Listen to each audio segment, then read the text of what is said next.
পার্টে যদি ভাবি তাহলে প্রথম পার্টটাই আমাদের ক্ষেত্রে একটু বেশি গুরুত্বপূর্ণ, যেটা নিয়ে আমরা কাজ করব, আমাদের কিছু করতে হবে। তো সেখানে আমি দুটো ভাবে এই বিষয়টা দেখাবো, মানে আলোচনা করব আপনাদের সাথে। একটা পার্টে এখানে জাস্ট নোটগুলো দেখাবো, কোথায় কি আছে, কোন কোথায় কি কি ট্যাব আছে, আরেকটা ডায়নামিক মানে একদম লাইভ পোর্টাল। এখন লাইভ পোর্টালটা আমি আমারটাই খুলতে পারি, এই অ্যাক্সেসটা আমার কাছে আছে, সুতরাং আমি আমার বিষয়টা আপনাদের সাথে শেয়ার করে লাইভ পোর্টালটাকে দেখি। আরেকটা পার্ট হলো যেটা এমপ্লয়ার এন্ড, অর্থাৎ যেটা ডিডিও এন্ড, সেটা আমি এখানে খুব ডিটেলসে দেখানোর চেষ্টা করব, কারণ ভিডিও এন্ডটা তো একদমই বুঝতেই পারছেন এটা কলেজের একটা কনফিডেন্সিয়াল ম্যাটার। সুতরাং লাইভ পোর্টালটাকে আমি এখানে কলেজ এন্ডে যে লাইভ পোর্টালটা আমি খুলবো না, কিন্তু আমি এখানে এতটাই ডিটেলসে বলবো, আশা করি যারা ওই এন্ড থেকে কাজ করেন, মানে এমপ্লয়ারের দিক থেকে যারা কাজটা করবে, তাদের কাছে খুব একটা অসুবিধা হবে না বলে আমি আছি, আমার বন্ধু প্রবীর আছে, মুরলি আছে, আমরা ব্যাপারটাকে একটা জায়গায় পৌঁছে যেতে পারবো, এটা আমার এক্সপেকটেশন। তো প্রথমেই আমরা যেটা শুরু করতে চাইছি যে আমাদের এন্ড থেকে কি হবে। এই শুরু করার আগে একটু ইন্ট্রোডাকশনটা দিই। এই যে সেইটাকে আমি টেকনিক্যাল সেকশন 1 অর্থাৎ এমপ্লয়ি এন্ড, যেটা এমপ্লয়ি সার্ভিসেস, যেটা আপনাদের লেখাও ছিল দেখলাম পোস্টারটায়।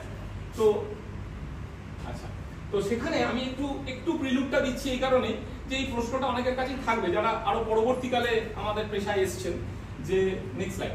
তো এইখানে আমি এই ইতিহাসটা একটু দিচ্ছি, কারণ 2017 সালে প্রথম আমরা যারা government aided and government sponsored college, আমাদের জন্য এই এইচআরএমএস ইনক্লুশনটা হয়। তার আগে কিন্তু আমাদের ব্যক্তিগত কোনো অস্তিত্ব সরকারের কাছে ছিল না, আমাদের প্রতিষ্ঠানগত একটা অস্তিত্ব ছিল। সেটা নিস্তায়ী কলেজ হতে পারে, স্পন্সর টিচার্স ট্রেনিং কলেজ হতে পারে, বা পশ্চিমবঙ্গে যে কোনো গভর্নমেন্ট এডেড বা স্পন্সর্ড কলেজ। 2017 সালে ওই নির্দেশনামা, সরকারি নির্দেশনামা অনুযায়ী আমাদের একটা ব্যক্তিগত এন্টিটি তৈরি হলো সরকারের কাছে, এই এইচআরএমএস পোর্টালে আমাদের ইনক্লুশন দিয়ে। তখনই আমাদের একটা এইচআরএমএস আইডি তৈরি হলো, অর্থাৎ আমি যেমন অনেকদিন চাকরি করছি, আমার কোনো আইডেন্টিটি নেই, আমি নিস্তায়ী কলেজের স্টাফ, কিন্তু এখন আমার একটা ইউনিক কোড আছে, সারা পশ্চিমবঙ্গে এটা আমারই আছে, যে আমার ওই এইচআরএমএস আইডি, আপনাদেরও সবার আছে, আমাদের সবার আছে। তো সেই অনুযায়ী আমাদের ওই এপ্রিল 2017-তে আমাদের ইনক্লুশনটা হয়, অর্থাৎ আমরা এখানে যা কিছু এই এইচআরএমএস এ আমাদের ইনক্লুশন ওই 2017 থেকে। তো সেই সময় কিন্তু শুধুমাত্র কতগুলো ভিজুয়াল ছিল, দেখতে পেতাম আমরা কি দেখতে পেতাম, আমাদের স্যালারি স্লিপ দেখতে পেতাম।